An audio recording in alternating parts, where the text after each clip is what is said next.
Hey there. This video is going to look a lot different than anything I've posted here. If you don't know me, my name's Jackson and I make LEGO stop motions. I'm also a huge fan of LEGO and have been collecting for nearly as long as I can remember. I think my first actual set was the Clone Trooper Battle Pack from 2008. Yeah, you know the one. Which is actually a great segue into my topic.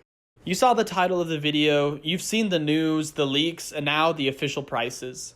LEGO's prices, especially in their Star Wars line, have gone completely off the rails. But to speak on this, I'm going to flash back in time for a moment. A few years back, 2022 according to Google, LEGO announced they were going to be raising prices on some of their better selling sets. These included sets like the Millennium Falcon, the AT-AT, and others like the Pirate Ship and LEGO Ideas Blacksmith. Each one of these sets increased anywhere from $30 to $50. I remember because I had gotten the Blacksmith set the night it dropped and saw that it went up $30. Of course, LEGO said this was all because of rising costs of raw materials and all that pesky transportation that they had to do to keep up with demands. After all, the COVID pandemic had just hit the world by storm a few years earlier. Nowadays, it's linked to inflation and tariffs or any other excuse they can find. Because that's what it is, an excuse. LEGO's battling costs by raising prices on their best-selling sets, the ones that will bring them more money, instead of just increasing their entire catalog by 1 or 2%? Sure, okay. They're just a worldwide toy superpower estimated at $25 billion. They really need that extra dough to keep producing the best sets they can. That's their slogan after all, only the best is good enough, right? That brings us to these last few years of LEGO Star Wars. Fans were really given some heavy hitters.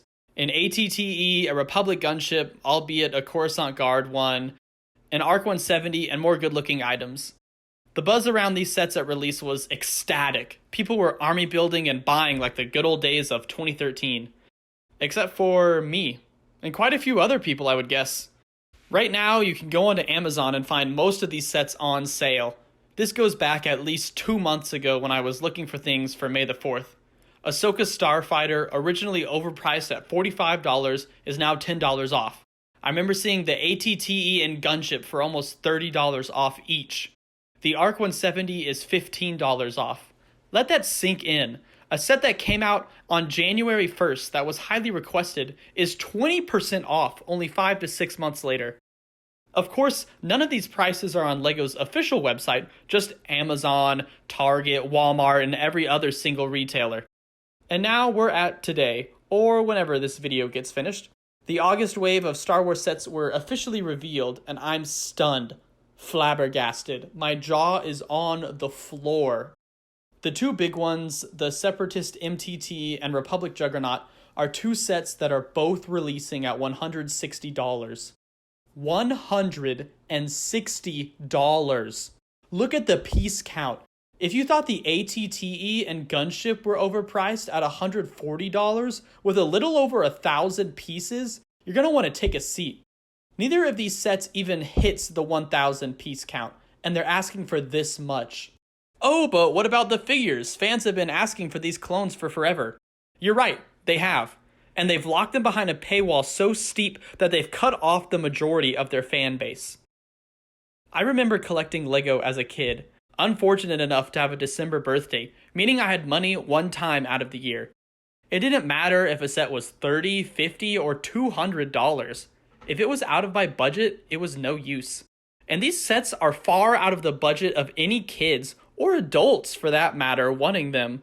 Oh, you want waist capes because they're accurate, look nice, and are on every single clone we're putting out this fall? Too bad. Spend $160 for bad-looking cape prints on one sliver of the leg. Only the best is good enough? Nah, that costs money to do, and we're just a small multi-billion-dollar company. Now we're seeing sets prices constantly on the rise, and my question is, who are they for? They can't be for kids. If inflation was an issue, shouldn't they be making a lot more cheaper options for consumers? A battle pack now costs $22, and has an atrocious build, I might add. You want another set with minifigures that's not a model of a ship? Too bad, those are for the big kids with money. And there we have the answer to this question. Who is to blame? Adults. Well, not really, but stick with me. Remember how I mentioned the COVID pandemic earlier? It was a time when no one had anything to do but stay home. And hey, let's get back into some niche stuff from our childhoods because we have nothing else to do. Wait a minute, this Lego collecting thing is actually pretty cool. Before you know it, Lego is pushing out 18 plus sets marketed towards adults at a faster rate than I can keep up with. Store shelves are filling up with those boring all black boxes.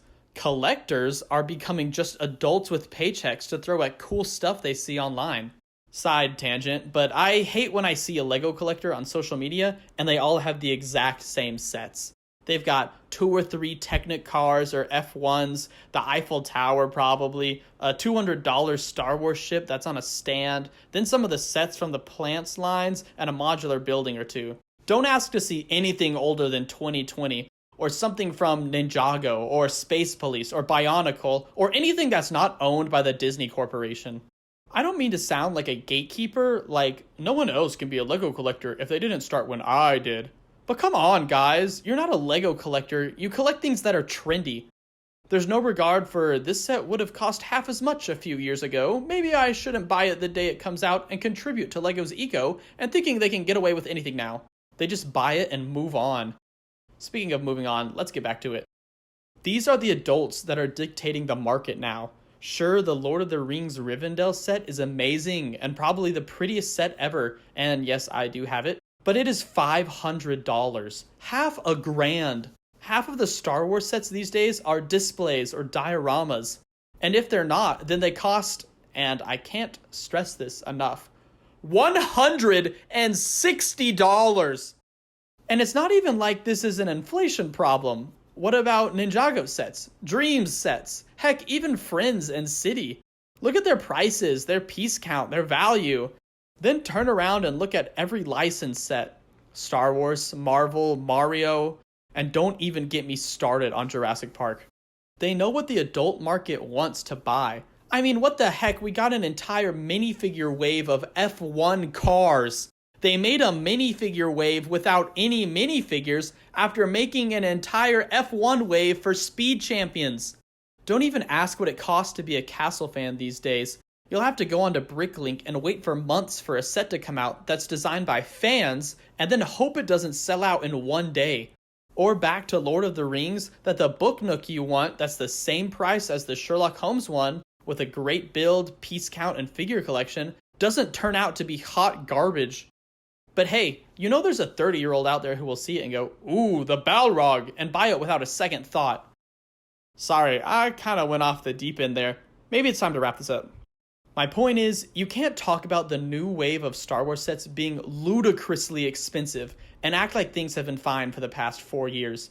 That you can walk into a Lego store and pick up a random playset and it not have a 50-50 chance of being well built and priced or extremely overpriced in a bad build with desirable figures. I don't even shop for Lego in person anymore because it gets kind of depressing. At least online, you can zone in on the theme you like or search the aftermarket for sets you will actually pay for. In stores, it's just overpriced license theme after overpriced license theme, after art set, after plant set, after set with a mockingbird in it. On sale stickers will litter the aisle because no one is buying the sets that come out anyway. You look at one set you want, then realize that it's $50 and the build isn't even that good. You just want the cool guy that comes with it.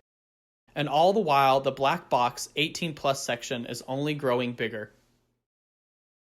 Lego is screaming adults welcome to the world, as if it's not the adults that don't already control what's coming out of a toy line made of tiny bricks meant for kids.